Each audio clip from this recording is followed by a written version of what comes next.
Good morning. So let's continue with yesterday's session.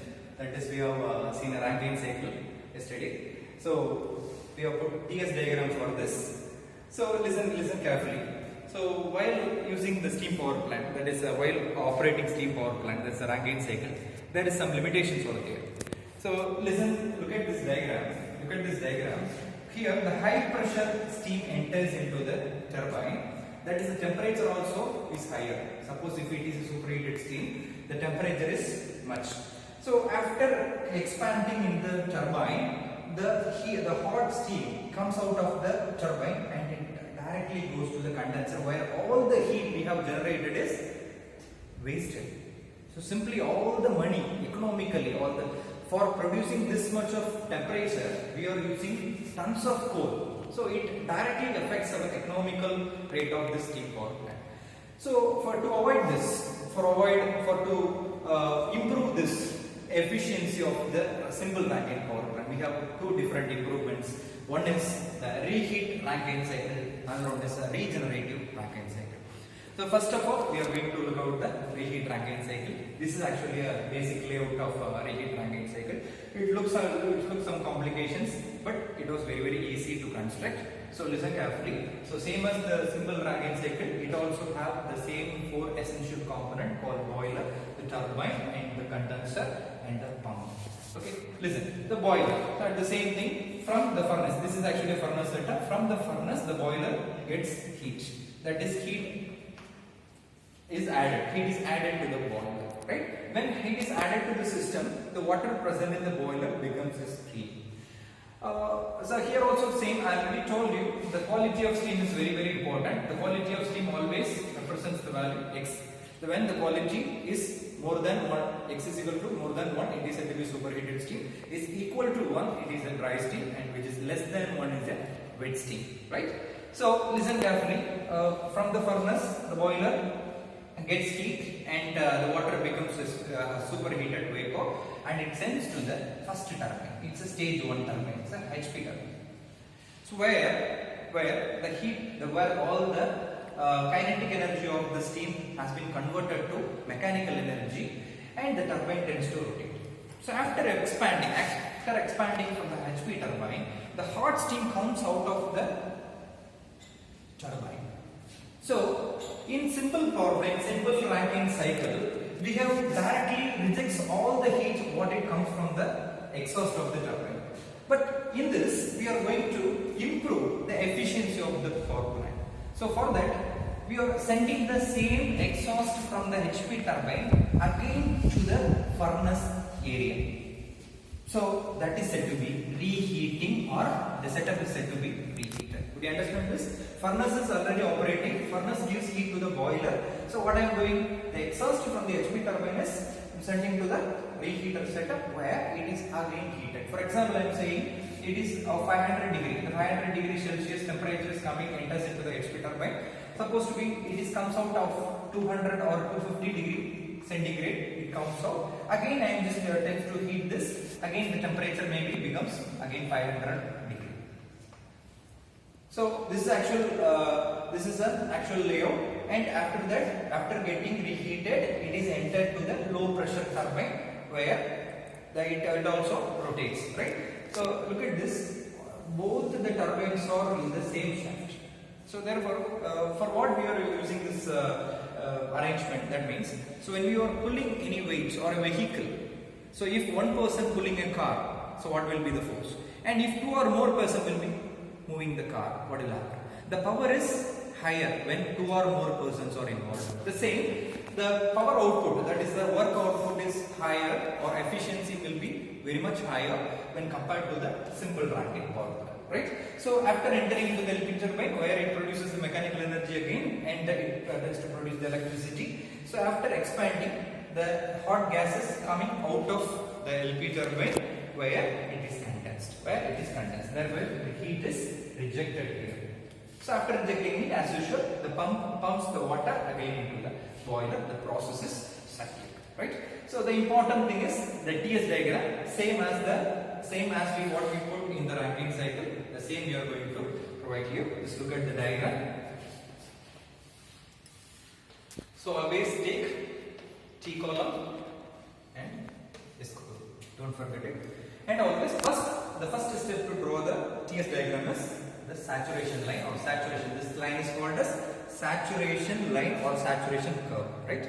So when we are splitting, imaginarily splitting, left hand side, this side is always the saturated liquid line and this side is always the saturated vapor line. Whatever the point belongs to this side, it always said to be a steam. So the point kept here is always said to be a liquid or water.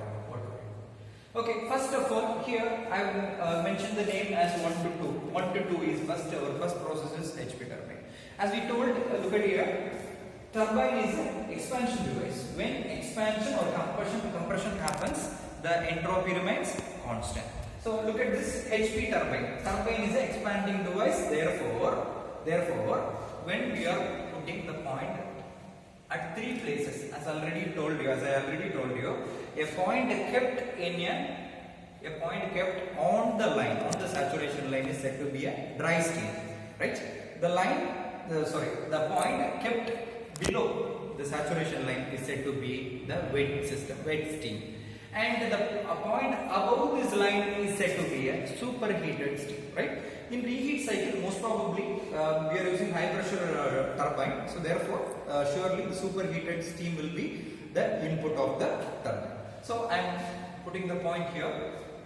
I'm putting my first point here. So this is process 1.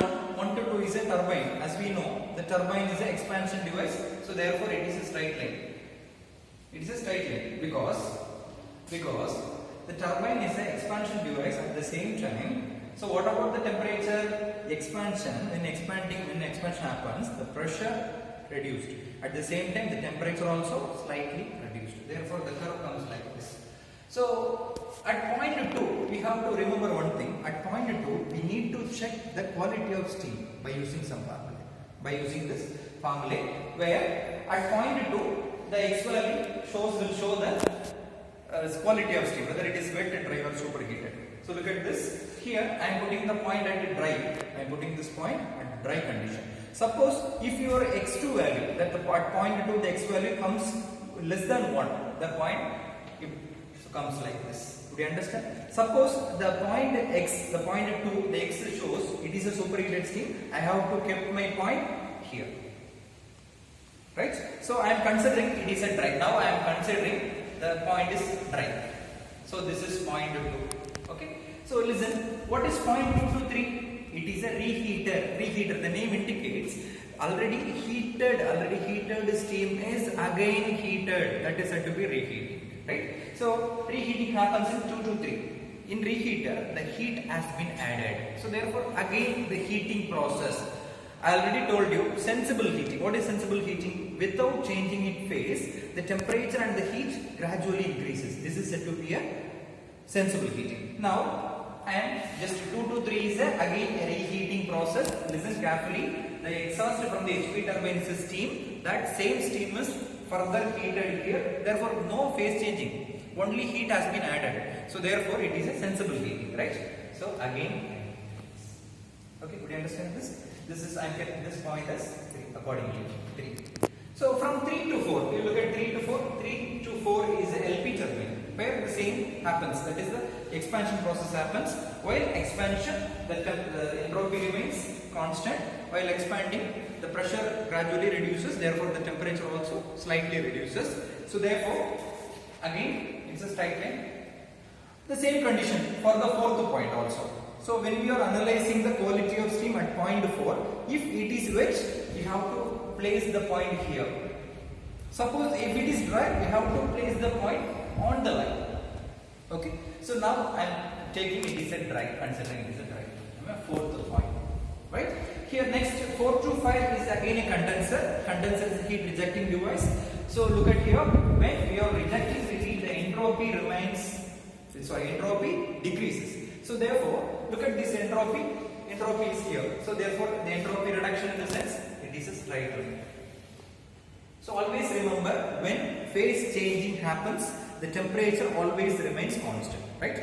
So this is actually condenser unit, and this is point number 5. Okay, up to 5 to 6, the pump work. Pump is a compressive work. Pump is a compressive work device. So therefore the compression, the pressure increases. Therefore the temperature also increases. When compression, the entropy remains constant. So therefore it is a straight line. Okay, this is point number 6. And next to the boiler. Then 6th one is a boiler. Boiler I already told you. At first we need to heat the water. That is a sensible heating. So I already told you for sensible heating, the inclined line is your curve. And afterwards the phase changing starts. The straight line. I already told you when phase changing happens, the temperature remains constant. So therefore that is straight line. Okay. So up to dry steam. Listen carefully. Listen this area. So I am putting this point at dry line. But I already told you in reheat cycle the input to the HP turbine is always superheated. So therefore after heating the steam after dry condition is said to be a superheated steam, right? Listen again, sensible heating. So this would be our TS diagram for reheat Rankine cycle. So this would helps to increase the efficiency of the simple Rankine cycle. Thank you.